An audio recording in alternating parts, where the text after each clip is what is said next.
What's up YouTube? This is Bangalore Productions, and in today's video I'm going to be going over a topic that applies to all of us as prepared citizens, Minutemen, guerrilla, whatever you will. So I was thinking over the last couple weeks, it's been a while since I posted a video, on just the state of the world as it is and how that can apply to us and our daily lives and in our training. So with that first point being said, what do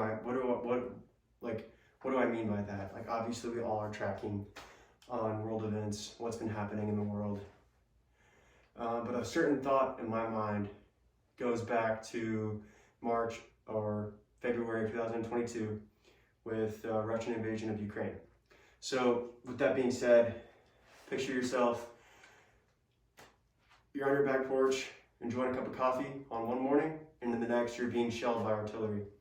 Now we all like to think that we're going to be Rambo, we're going to grab our chest rigs with 10 plus magazines in them, and we're going to go lay some hate down, and within a couple hours America will be free.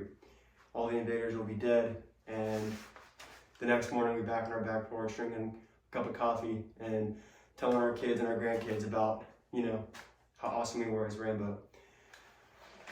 But I don't see that being the case necessarily. Now there's other scenarios. Obviously, there's a bajillion, and there will continue to be. Anything can happen, and nothing will happen, if that makes sense.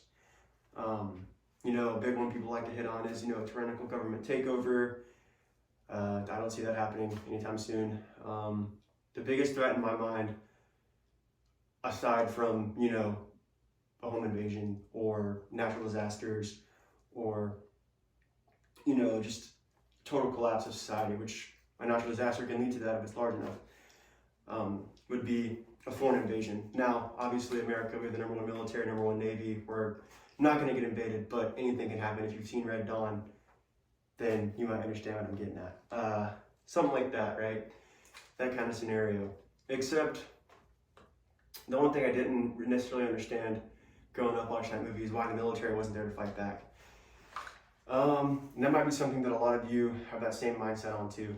Like where was the military at? Why did they get taken out that quickly? I mean, it's been a long time since I've seen the movie, so I don't really remember.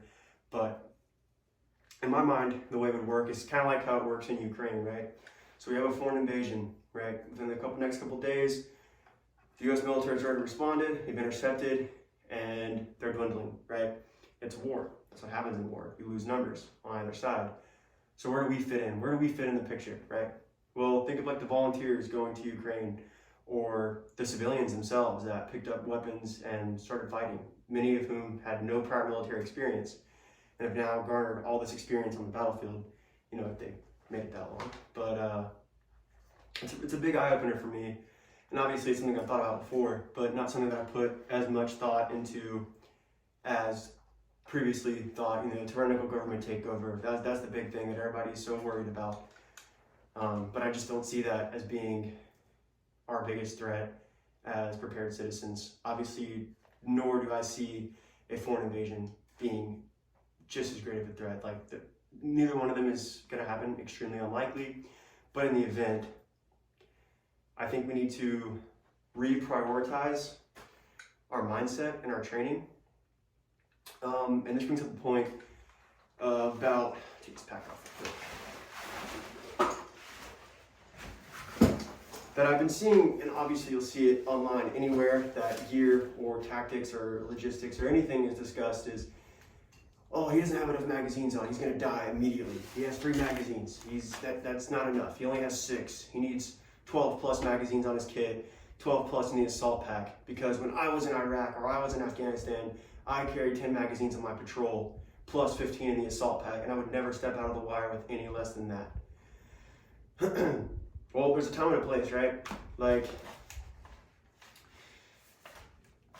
when I see stuff like that, it doesn't make me think, wow, this guy's experienced, this guy, knows what he's talking about. It just makes me think the complete opposite, because I've been in the military. No, I never stepped outside of the wire, never got the opportunity, and I'm grateful that I had not.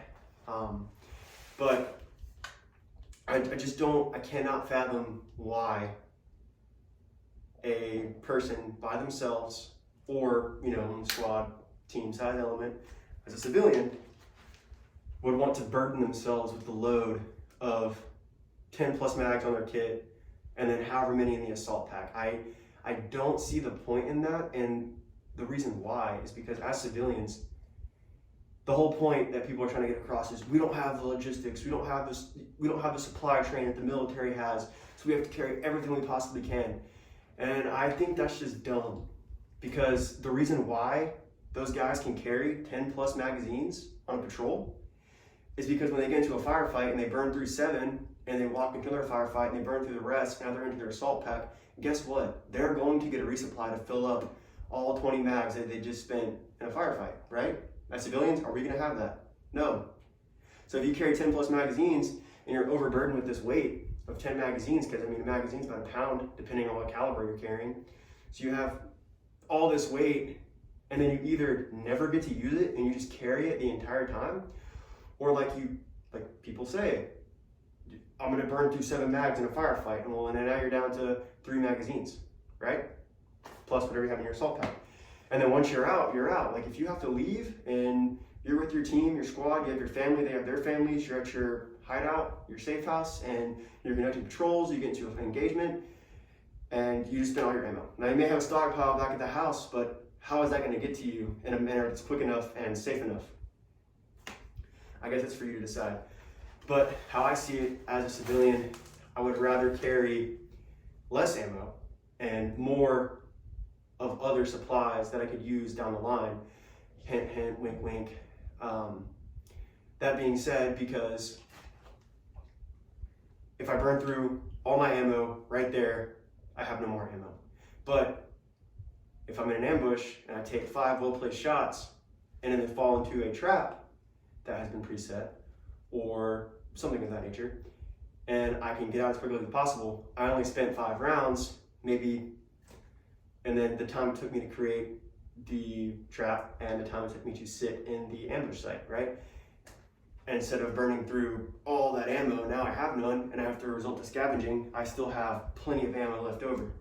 So I think a lot of guys get into their mind that they're going to be in this fantasy war zone where they're just going to be burning through magazines, laying down suppressive fire, just any war movie you can think of, insert. And that's what I think most guys in this space think of what it's going to be like. But it's not. It's going to be a lot of time that you're going to be sitting down in an LPOP, just sitting there, doing absolutely nothing aside from observing and listening, right? And relaying that information on comms, on whatever it may be that you're relaying information. It's going to be a lot of time where you're doing absolutely nothing at all. That you're just sitting there at your safe house or at your own house. Like maybe it's not that bad and you're at your own house. I don't think people understand that, like, if your idea is that you're just going to load up with your 30 plus mags and go in the woods immediately and abandon all of society and you're going to fight for yourself, like, you're not going to last that long, like let's be real. So with that being said, and then me, rambling on about why you shouldn't carry 30 magazines on your kit, what is a good amount to carry? I mean, it like I said before, it just depends. It really does. It depends on what you and your team train to, or SOPs you've established. Do you have any caches? Do you have the logistics supply chain? Can you, replenish what you've spent if you spent it? If not, I think it's smarter to carry more survival items, water purification methods, maybe some more better shelter gear, maybe some, bushcrafting gear, opposed to carrying, a buttload of mags. And now people will say, well, just train with the weight and it'll be okay. Yeah, you can. But like I've already mentioned, once you burn through that ammo, if you have no resupply, it's over, right? And the same can be said for if you only carry 3 mags, because you could find yourself in a decisive engagement and you have to burn through all 3 mags because you just can't seem to hit them and they won't stop shooting at you. So you have to keep shooting at them. You've tried to break contact, but you can't. Now what do you do in that situation? And that's where my philosophy comes in. I like to carry 3 to 4 mags on my person, and I like to carry 3 to 4 in my assault pack. So, because in my mindset, how I'm going to be operating if something were to happen is I'm going to place myself not in the assault, not in the front. I have a family, right? Many of us do. I think if something were to happen, the military would take most of those frontal assaults and we would be used more like auxiliary troops. We would be used for scouting and reconnaissance. We would be used for clearing paths and trails, and all of that entails. I don't necessarily think that we would be on the forefront of assaults, kicking in doors, doing that kind of stuff. They would use us as guerrilla fighters because that's what we are. So we'd be hiding in the bushes for 6 days, firing 5 rounds, and then leaving as quick as we can. That's my mindset of what a civilian's purpose would be in, an invasion. And I mean, if that's not your idea, and that's not what you think, then that's fine. You train to your standard that you set for yourself, and you keep doing that, and there's nothing wrong with that. But moving on from that little spew. So, yeah, it's all mission dependent, and situation dictates, as always. But now, how can I be ready? Obviously, we've gone through this many times. There's a bunch of different videos that explain this to you guys. But what can I do to keep myself ready at a moment's notice? The Minuteman, the philosophy, what you should be doing with your Second Amendment right. Well, I believe if you keep your gear in a place where you can get it as quick as possible, you're organized, and you train regularly. And by regularly, I mean 1 to 2 field ops with your team a month, and those can only be a day-long field op. They don't have to be overnight. They can be just a day. But 1 or 2 of those where you're going over the basics, fundamentals of marksmanship, maneuvering, you're going over land nav, you're going over comms, you're going over basic medical, I feel like you're covered. And then in your own daily life, staying fit, staying healthy. If you have a family, if you have kids, can you carry your kid, 5+ miles without having to set them down because you have to evacuate? Because there's so many different situations you can find yourself in, and we don't have the answer for what it's going to be. So it's best to be prepared for anything, right? So keep our gear organized, we train regularly, and then we physically train our bodies regularly as well. I've gone over how to do that before, and you can do that however you would like, but just keep in mind that big show muscles aren't really going to help you out too much if there's a bunch of Russian paratroopers landing in your backyard. Whatever, I don't care. I don't think that's going to get me canceled or anything. I mean, if it does, whatever. I don't have that many subscribers anyway. But what kind of gear should we keep readily accessible, ready to put on at a moment's notice, and ready to go out the door? Do we need to change into a uniform as quick as possible? No. Should you have maybe my mind comes to like flight suit, like coveralls, old, I don't know if you guys really know, like the old school duck hunting suits where you just step into it and zip it up. Something like that we can throw over our clothes. Maybe, it just depends because those are usually pretty hot. But then, different companies make stuff just like that are super thin and lightweight, and they're just like a camo concealed suit that you can throw over your civilian attire. Something like that, perfect, you have one of those. If not, well, whatever. Because we're not always going to be walking around in camis. Now, should you have a set of camis packed into your go bag or your duffel that you transport to your safe house? Yes, by all means. But that first piece of gear we put on, it shouldn't be a uniform. It shouldn't be our boots, shouldn't be our duty belt. It should be our plate carrier or chest rig, whatever you have, with enough mags to break contact, comms so we can communicate to our buddies, and then medical gear, and then navigational gear. And then obviously the headlamp is already on there. Basic, extremely basic kit, I've gone over it before. And then we should throw on our helmet to protect our head, protect our ears. If we have night vision, we can connect that up. And then we should have a small go bag that complements this rig. Carries all of our survival items for 24 to 48 hours. I got 2 liters of water on there. People, that's not enough for 48 hours, but I also have the H2Go inside of the bag as well. So as long as I have a water source, I can indefinitely purify water as long as I want. I've talked about this before. I'll show you guys real quick. This, if you have the money for it, they're pretty hefty. They're about $115, but they can infinitely purify water, so that takes out the need of having to start a fire to boil or to use aqua tabs or any other method, like water purification method. And it doesn't take long at all to purify, and yeah, so I have that. this equipment that we carry, we have it ready to go, throw in our plate carrier, throw in our Kevlar, grab our bag, grab our rifle, and all the other things you have to grab as well, because you have a family, it's not just yourself. You're gonna have to grab your children, their stuff, your wife, her stuff. If you have animals that you don't want to leave behind because you're not an asshole, you have to grab them and their stuff and load up into your vehicle and get to your safe house, or wherever your plan to go is, or if you intend to stay here. And if you do intend to stay here at your house or wherever you live, you should have plenty of food that has a shelf life of a long time, plenty of water already into like those 20-liter jugs, and then luckily I have H2Go, so I can purify that jug as many times as I want. And then I also have a garden in my backyard that I've been working on, so there's more food, right? And I also have plenty of food. Right now I have enough to last myself and my wife 3 months, so that's pretty good, that's pretty cool.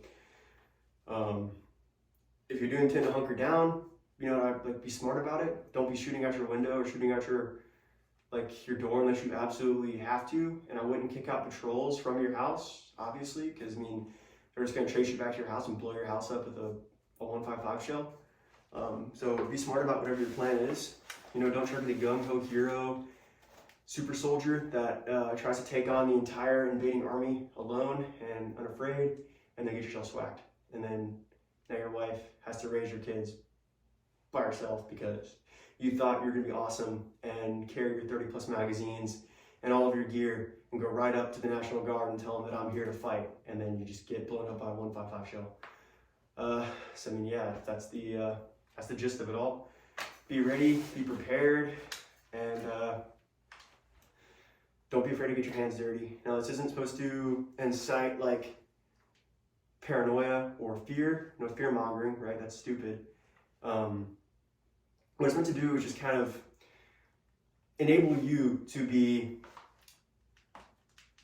not a liability, but an asset, right? And not only for yourself and your family, but your community as a whole. Because also, just side note, if your plan is to just kill everybody that you see, you're a horrible person. You should not own a gun if you intend to, when something, I can't tell you how many times I've seen that on different, social media platforms are like, well, my plan is just to go in the woods and kill anybody I see.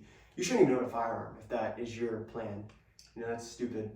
Anyway, you should be an asset to not only your family, but your community as well. You should be the kind of guy that your neighbors will come to for help, right? Your neighbors can rely on you, and you can rely on them as well, right? So you need to be not only practicing this yourself, but almost be an ambassador for being prepared, right? Welcome people into it, right? Help them get started. And maybe one day you'll have a pretty large team. If something were to go down, you have this entire team that you can utilize at your advantage. Well, all of you can utilize each other at your own advantage to thwart any threat that you might come across. So yeah, I guess my closing remarks are going to be, don't be paranoid, just be ready. And when the time comes, don't be afraid to get your hands dirty. Bangalore signing off.